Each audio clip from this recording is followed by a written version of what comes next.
রাসূল সাল্লাল্লাহু আলাইহি ওয়াসাল্লাম যখন আকাবার দ্বিতীয় শপথ করে ফেললেন ইয়াসরিববাসীর সাথে, তখনও মদিনা হয়নি। তো তখন মদিনাবাসী বলল যে, রাসূলুল্লাহ, আপনি তো এখনো হিজরত করবেন না, তো আমাদেরকে কোরআন শিখাবে কে, সালাত শিখাবে কে? আপনি একজন দায়ী পাঠান, আমাদের সাথে একজন টিচার দেন। রাসূল সাল্লাল্লাহু আলাইহি ওয়াসাল্লাম তখনও মদিনাতে হিজরতে যাননি, আমাদের সাথে একজন দায়ী পাঠাবেন। তো রাসূল সাল্লাল্লাহু আলাইহি ওয়াসাল্লাম একজনকে দায়ী হিসেবে পাঠিয়েছিলেন। বলেন ওই দায়ীর নাম কি? কি নাম?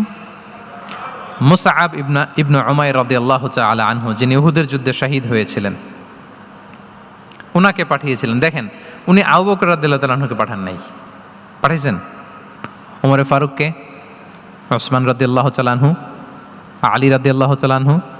কাউকে পাঠাইছেন? কারে পাঠালেন?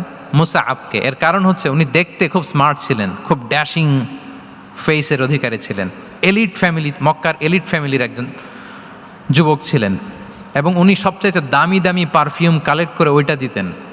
উনি মক্কার কোনো রাস্তা দিয়ে হেঁটে গেলে লোকজন বুঝতো এই রাস্তা দিয়ে কিছুক্ষণ আগে হেঁটে গিয়েছে মুসআব ইবনে উমাইর। সুবহানাল্লাহ। আমরা বাংলায় বলি না যে আগে দর্শনদারি পরে গুণবিচারী? এই কথাটার সাথে পরিচিত আপনারা? আগে দর্শনদারি পরে গুণবিচারী। আল্লাহ তাআলা এক একজনকে আমাদেরকে এক এক অবয়বে সৃষ্টি করেছেন। হুয়াল্লাযী ইউসাউবিরুকুম ফিল আরহামি কাইফা ইয়াশা। আল্লাহর একটা নাম হচ্ছে তিনি আল মুসাউবির, দ্য ডিজাইনার। মায়ের গর্ভে থাকতেই আমাদের কার চেহারা, কার কণ্ঠস্বর, কার স্কিন কালার, কে কীরকম হব, সব ফিক্স তিনি ঠিক করে দিয়েছেন। এটা আল্লাহর দেয়া। কিন্তু রাসূল সাল্লাল্লাহু আলাইহি ওয়াসাল্লামের উইজডমের ব্যাপার হচ্ছে তিনি আবু বকর রাদিয়াল্লাহু তাআলা আনহু, ওমর রাদিয়াল্লাহু তাআলা আনহু, ওসমান আলী, কাউকে চুজ না করে কাকে পাঠালেন? মুসআব ইবনে উমাইরকে। যে তাকে দেখলেই সবাই আগে পাগল হয়ে যায়, মানে ইমপ্রেস হয়ে যায়। হ্যাঁ, ফার্স্ট ইমপ্রেশনটা তার খুব ভালো, খুব ভালো। উনি মুসআব ইবনে উমাইরকে পাঠালেন, এবং যেই প্ল্যান সেই কাজ। উনি যে পুরো মদিনা কাঁপায় ফেলছেন, মাশাআল্লাহ। মদিনার ঘরে ঘরে উনি ইসলামের বার্তা পৌঁছে দিয়েছেন, এবং স্বয়ং রাসূলুল্লাহ সাল্লাল্লাহু আলাইহি ওয়াসাল্লামের আগে তিনি মদিনাতে জুমার নামাজ পড়েছিলেন। কারণ জুমার বিধান আসছে, কিন্তু মক্কা এমন একটা ল্যান্ড যেখানে এখনো জুমা পড়া আবশ্যক হয় নাই, চারদিকে কুফর বেষ্টিত।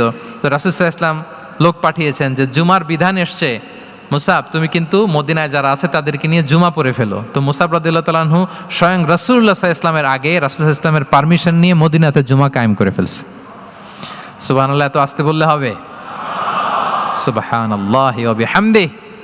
দেখেন, উইজডম ড্রিভেন পার্সোনালিটির অধিকারী ছিলেন, প্রজ্ঞার অধিকারী ছিলেন। অন্য কাউকে পাঠাননি। কাকে পাঠিয়েছেন? মুসআব ইবনে উমাইর। তাহলে উনি যেই কাজটাই করতেন, যেটা বলতেন, যেটাতে এঙ্গেজ হতেন, এর নেপথ্যে প্রজ্ঞা ছিল। কি ছিল ভাই? উইজডম ছিল। আল্লাহ যেন সেই উইজডম আমাদেরকে দান করেন, আল্লাহ যেন সেই প্রজ্ঞা দিয়ে আমাদেরকে সমৃদ্ধ করেন। আমরা সবাই পড়ি আমিন।